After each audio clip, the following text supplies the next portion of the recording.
ASTANA, Kazakhstan Kazakhstan's incumbent president is widely expected to secure an easy victory in Sunday's snap election that comes after bloody unrest shook the country this year and he moved to stifle the influence of his authoritarian predecessor.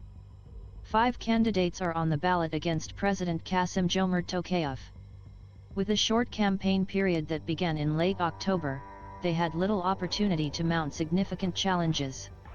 Tokayev, apparently confident of holding a strong advantage, stayed away from a nationally televised election debate. The National Elections Commission said about 39% of the electorate had voted by midday, 6 o'clock GMT. The election for a 7-year term comes as Tokayev has taken steps to keep Kazakhstan's distance from longtime ally and dominant regional power Russia. He pointedly said the country did not recognize the Ukrainian regions that Russia declared to be sovereign states at the outset of the conflict that began in February. Kazakhstan has taken in hundreds of thousands of Russians who fled after President Vladimir Putin issued a conscription order in September.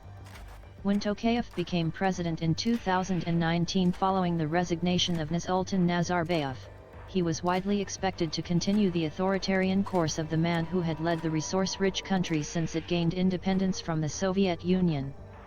Nazarbayev remained highly influential as head of the National Security Council, and the capital was renamed Nur-Sultan in his honor. Then a wave of violence arose in January, when provincial protests initially sparked by a fuel price hike engulfed other cities, notably the commercial capital, Almaty, and became overtly political as demonstrators shouted "OC old man out," in reference to Nazarbayev. More than 220 people, mostly protesters, died as police harshly put down the unrest. Amid the violence, Tokayev removed Nazarbayev from his Security Council post. He restored the Kapitalico's previous name of Astana, and the Parliament of Kazakhstan repealed a law granting Nazarbayev and his family immunity from prosecution.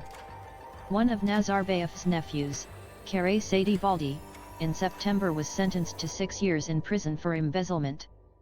Nazarbayev, after casting his vote on Sunday, said it has to be thought that the decision of the court was just.